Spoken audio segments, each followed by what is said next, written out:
Everyone, कैसे आप सभी लोग। आशा करते हो सब लोग बहुत ही अच्छे हैं। दिस इज एडवोकेट बिंदु धाबाई, राजस्थान हाईकोर्ट जयपुर बेंच। आज हम बात करने वाले हैं ऑल इंडिया बार एग्जामिनेशंस के रिगार्डिंग। हाल ही में एक रिट लगी है गुजरात हाईकोर्ट में। अब जो है उस रिट के ऊपर उसके ग्राउंड्स को यहाँ पे गुजरात हाईकोर्ट ने कंसिडर किया है और एक जो इशू नोटिस हुआ है बीसीआई को, उसके रिगार्डिंग हम यहाँ पे बात करेंगे। इससे पहले हम ये बात कर सकते हैं कि भाई ऑल इंडिया बार, क्योंकि क्वेश्चन आते हैं ऑल दो मैंने, अगर आप देखते हैं तो इसी चैनल पे आपने ऑल इंडिया बार एग्जामिनेशंस के रिगार्डिंग आपको सारे जो है वीडियोस मिल जाएंगे कि यह एग्ज़ाम कब होता है, कैसे होता है, इस एग्जामिनेशंस में कौन कौन से बैरेक्ट्स पढ़ने चाहिए, कैसे पढ़ने चाहिए, क्या टिप्स होती है, क्या ट्रिक्स होती है, सीओपी कैसे ले सकते हैं, अगर आपका रिजल्ट जो है विदहेल्ड हो जाता है उस कंडीशन में आप क्या कर सकते हैं, और भी बहुत सारी चीज़ें, बहुत सारे सवाल आपके जो आपको आते हैं। तो आपके सभी सवालों के जवाब आप अगर आप इस चैनल पे जाते हैं, विजिट करते हैं और ऑल इंडिया बार एग्जामिनेशंस को देखते हैं तो आपको वहाँ हर एक चीज़ का जो है जवाब मिलेगा। बात कर लेते हैं अभी के इसकी। तो ऐसा है कि यहाँ पर मेनली हुआ क्या है, मेनली हुआ है कि भाई एक लो ग्रेजुएट है, और हम बोल सकते हैं कि एक लो ग्रेजुएट होने के साथ साथ उन्होंने मास्टर्स भी किया है, एलएलएम भी उन्होंने किया हुआ है, और दोनों ही जगह पे उनके जो मार्क है, उनका जो स्कोर है वह बहुत अच्छा रहा है।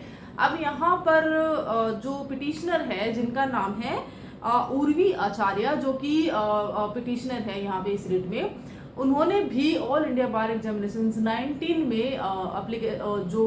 ये है अपीयर हुए थे। अब होता क्या है, यहाँ पर उनका जो रिजल्ट है वह फेल में आता है। ओके, उनका रिजल्ट फेल आता है। आपने देखा होगा कि ऑल इंडिया बार एग्जामिनेशंस 18 में भी बहुत ज़्यादा फेलियर की संख्या हुई थी। कैंडिडेट्स को समझ नहीं आ रहा था कि ऑल इंडिया बार एग्जामिनेशन जो कि ओपन बुक एग्जामिनेशन होता है, जिसका इतना हार्ड नहीं रहता है, लेकिन वहाँ पर भी आप जो है फेल स्टेटस दिखाया जाता है। लेकिन अगर आपने देखा होगा कि ऑल इंडिया बार एग्जामिनेशन 19 जो है काफ़ी सारे अमेंडमेंट्स हुए थे, यहाँ पे काफ़ी सारी चीज़ें जो है इस बार लागू होती है। भले ही वह नोटिफिकेशन को लेके हो, एप्लीकेशन कौन कौन फिल कर सकते हैं उसको लेकर हो, ठीक है, यहाँ पे विड्रॉल जो क्वेश्चंस रहते हैं उसकी मार्किंग को लेकर हो, कट ऑफ को लेकर हो, हर एक चीज़ में यहाँ पे बदलाव आता है। तो यहाँ पर ये जो पिटिशनर है उनको रिट लगाने की क्या जरूरत पड़ रही है, आखिर उनका स्टेटस जो फेल आया है। अब उसके बाद होता क्या है कि जो पिटिशनर है वो सेटिस्फाई नहीं रहती है, क्योंकि उनको ऐसा है कि भाई, क्योंकि देखिए अगर आपने पता होगा, अगर आपने ऑल इंडिया बार एग्जामिनेशन दिया है और अगर आपने उसको पास किया है तो वहाँ पे जो आपको रिजल्ट मिलता है उसमें पास या फेल दो ही स्टेटस आते हैं, ठीक है। आपकी कितनी मार्किंग आई है, कितने नंबर आए हैं, ये सब कुछ वहाँ पे नहीं मेंशन होता है, और क्योंकि एक क्वालिफाई आपको करना रहता है, दैट्स इट। आपको अगर आपको सीओपी लेना है तो उसको क्वालिफाई करना पड़ेगा, इतना ही रहता है।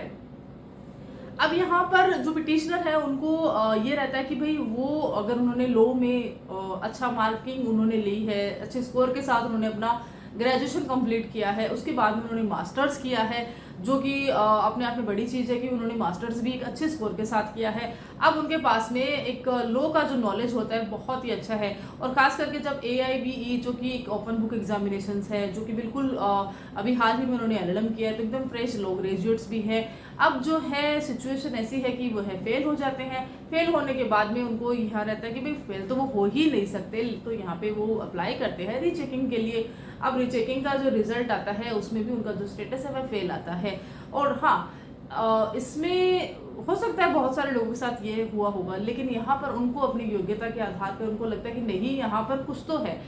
क्यों ऐसा लगा, क्योंकि अब जब रिजल्ट आता है तो रिजल्ट में कुछ चीज़ें हैं जो नहीं हो रही है, और वह चीज़ें नहीं हो रही है उसके रिगार्डिंग ही ये है रिट लगी है, और उन्हीं चीज़ों को, उन्हीं ग्राउंड्स को हाई कोर्ट के द्वारा कंसिडर किया गया है। अब जो है उनको जो ग्राउंड्स करे गए हैं उन ग्राउंड्स का रिप्लाई जो है बीसीआई को देना पड़ेगा। बीसीआई उस रिप्लाई देने के लिए मैंडेटरी करी गई है।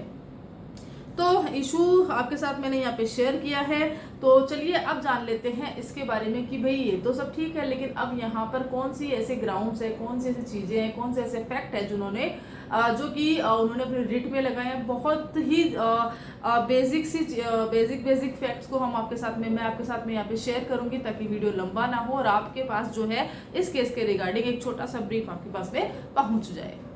चलिए जान लेते हैं एलिगेशंस की कि यहाँ पे जो एलिगेशन है वह क्या लगा है। ऑल्दो रेट है, चीज़ें हैं, लेकिन मैं आपको कुछ यहाँ पे स्पेसिफिक तरीके से बताने वाली हूँ। तो यहाँ पे बताया गया एलिगेशन में कि अगर आपने AIB 19 दिया है, अगर आपने देखा है तो वहाँ पे एक टोटल 7 क्वेश्चन है जिनको विड्रॉल कर दिया गया था और उसके बाद में बता दिया गया था कि भाई 7 क्वेश्चन हट चुके हैं, इनको विड्रॉल कर दिया है।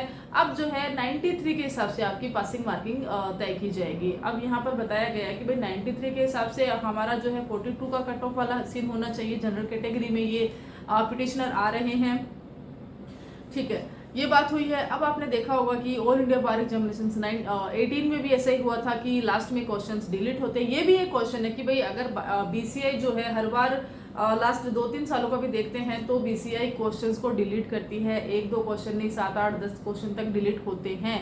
अब यहाँ पर पिछली बार जब फेलियर की संख्या बढ़ी थी उसका रीज़न यही था कि बहुत सारे बच्चों ने उन क्वेश्चंस को भी अटेम्प्ट कर रखा था, उन क्वेश्चन के आधार पर भी उनकी मार्किंग हो रही थी, लेकिन जब वो डिलीट हो जाते हैं तो उनकी मार्किंग का जो स्कोर है, जो ग्राफ है, वह भी नीचे चला जाता है। मीन्स कि वो जो पासिंग मार्क है उसके पास नहीं पहुंच पाते और एकदम से ही जो ग्राफ है फेलियर का वह आ जाता है।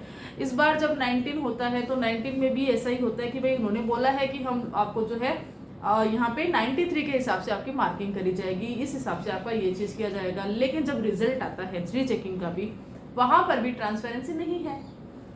मीन्स टू से कि अगर वहां पर भी ट्रांसपेरेंसी नहीं रहेगी तो कैसे पता चलेगा कि भाई 93 के हिसाब से आया है, 42 के हिसाब से दिया है, क्या दिया है, कैसे दिया है। आपने हमें रिजल्ट दिया है, पास और फेल, फिर से फेल स्टेटस दे दिया है। पहले फेल थे, अब फेल किया है, लेकिन इसके बीच में आपने कहाँ बताया कि आपने ये इस क्वेश्चन को आपने सही माना है, इस क्वेश्चन को डिलीट करा है, इस क्वेश्चन को आपने मार्किंग दी है, इसको नहीं दी है। ट्रांसपेरेंसी आखिर है कहाँ? तो यही चीज़ मैं आपके साथ में अब शेयर करने वाली हूँ, दैट इज ग्राउंड्स। जो इसके ग्राउंड है, कुछ 4 ग्राउंड्स मैं आपके साथ यहाँ पे शेयर करूंगी जो कि ट्रांसपेरेंसी को लेके यहाँ पे सवाल यहाँ पे खड़े हुए हैं। चलिए उसके बारे में बात कर लेते हैं। रिट में अगर हम आगे बढ़ते हैं तो यहाँ पे ग्राउंड्स है। ग्राउंड्स में मेन ट्रांसपेरेंसी को लेके है कि भाई यहाँ पर जो ग्रेडिंग प्रोसेस है उसका क्या है, यहाँ पर जो रीचेकिंग रिजल्ट होते हैं उसका क्या प्रोसेस है, किस तरह से, किस आधार पर आप ये सब कर रहे हो। हाँ, रीचेकिंग आपने करवा दी, हमने करवा ली है, अब आपने रिजल्ट दे दिया है, लेकिन अभी भी आपने वह चीज़ दिखाई नहीं है। अगर आप रिजल्ट दे रहे हो, आप पास और फेल स्टेटस डाल रहे हो, तो आपका क्या है, क्योंकि अब जब चीज़ें बदल रही है तो आप भी बदलिए, आप भी अपने मार्किंग को एटलीस्ट दिखा दीजिए, ठीक है। विड्रॉल क्वेश्चन कर रहे हो तो उसको हैंडलिंग कैसे कर रहे हो, किस आधार पे, अब जो है बाकी ये जो क्वेश्चन है उसको आप सेट कर रहे हो, किस नहीं कर रहे हो, वो आपका क्या प्रोसेस, क्या है आपका BCI का प्रोसेस आखिर है क्या ऑल इंडिया बार एग्जामिनेशंस के रिगार्डिंग। कंडक्टिंग बॉडी BCI है तो कंडक्टिंग बॉडी पर पूरा यह रहता है कि वह हर एक चीज़ उन कैंडिडेट्स के सामने रखे जो ये एग्जामिनेशन दे रहे हैं, क्योंकि स्टूडेंट्स जो रहते हैं, कैंडिडेट जो रहते हैं, उनका एक पूरा बोलते हैं ना कि टाइम जाता है, पैसे जाते हैं, उनकी पढ़ाई रहती है, उनका समय, हर एक चीज़ यहाँ पे जाता है, तो उनका पूरा अधिकार है हर एक चीज़ के बारे में जानने का। अब यहाँ पे आगे क्या हो सकता है, ऑल्दो अभी इसके ऊपर डेट है, अभी इसका रिप्लाई जब आएगा तो आप जो है चैनल को सब्सक्राइब करके रखिए, जो भी रिप्लाई आता है वह भी मैं आपके साथ में शेयर करूँगी। अब हो सकता है कि भाई अभी अब यहाँ पे है कि भाई अब रिप्लाई मांगा गया है तो BCI को देना ही होगा, रिप्लाई तो देना ही पड़ेगा, आंसर देना पड़ेगा। और ऐसा भी हो सकता है कि भाई पर्टिकुलर जो स्टूडेंट है, पर्टिकुलर जो पिटिशनर है, उन्हीं की कॉपी चेक करी जाए, उन्हीं को ही दिखाया जाए, या तो हो सकता है आगे के लिए भी फिक्स कर दे, यहाँ पे कोर्ट ऑर्डर कर सकती है कि भाई अभी इसमें आपने किया है तो आगे भी आप इसी पारदर्शिता के साथ में रिजल्ट्स को शेयर करो, ये भी हो सकता है। डायरेक्शन तो आ ही सकते हैं ना, जैसे इस बार डायरेक्शन आए थे कि भाई 6 महीने से आप कंडक्ट करवाएं, और 6 महीने से कंडक्ट करवाने के हिसाब से देखा जाए तो ये जुलाई मंथ में यहाँ पे नोटिफिकेशन आ सकता है AIB 20 का, और अगर नहीं आता है तो डायरेक्शन के अकॉर्डिंगली नहीं आ रहा है तो भाई अब जो हमेशा जैसा आता है, जो BCI अपना करवाती है वैसे ही आएगा, ठीक है। अब यहाँ पे ये जो चीज़ें हैं, कट ऑफ है, इसकी रीचेकिंग का है, या तो किस आधार पर आप ये कर रहे हो, नहीं कर रहे हो, हर एक चीज़ जो है BCI को यहाँ पे जवाब देना होगा। तो ये था एक छोटा सा वीडियो रिगार्डिंग जो रिट पिटिशन लगी है गुजरात हाई कोर्ट में, इसके रिगार्डिंग कि भाई अभी जो है रीचेकिंग का स्टेटस है या पासिंग का स्टेटस है, उसके आधार पे, ग्राउंड्स के आधार पे, एलिगेशंस के आधार पे BCI को जो है नोटिस गया है। BCI नोटिस का रिप्लाई देगी, क्या रिप्लाई देगी, बहुत इंपॉर्टेंट है यह चीज़ जानना कि आखिर बीसीआई की तरफ से रिप्लाई आखिर आएगा क्या, क्योंकि जो भी रिप्लाई आता है ऑल इंडिया बार एग्जामिनेशंस 20 को वह डायरेक्ट हिट करेगा, क्योंकि अभी हमारे पास सामने जो है नोटिफिकेशन आया नहीं है। अब जब नया नोटिफिकेशन आएगा तो नॉर्मल है कि उससे पहले ये जो केस है उसके रिगार्डिंग कोई ना कोई जजमेंट या ऑर्डर हमारे सामने आता है, और उसके रिगार्डिंग ही अभी जो है आगे की प्रोसेस भी होगी। इस पर आगे क्या होता है उसके लिए आपको वेट करना पड़ेगा कुछ टाइम के लिए। जैसे ही रिजल्ट आता है इसका, जैसे इस पे डेट पे इसका रिटर्न में आता है, स्टेटमेंट आता है, आपके साथ शेयर कर दूंगी। फॉर मोर इन्फॉर्मेशन आपको जो है चैनल को विजिट करना है। और हाँ, आप मुझे कोई भी क्वेश्चन पूछ सकते हैं रिगार्डिंग लीगल अपडेट्स और जुडिशरी के रिगार्डिंग, और भी कुछ अगर लीगल की चीज़ें रहती है आप मुझसे पूछ सकते हैं। इसके लिए आप मेरे इंस्टाग्राम आईडी है एडवोकेट बिंदु धाबाई, वहाँ जाके भी आप मुझे मैसेज कर सकते हैं। Till then thank you so much.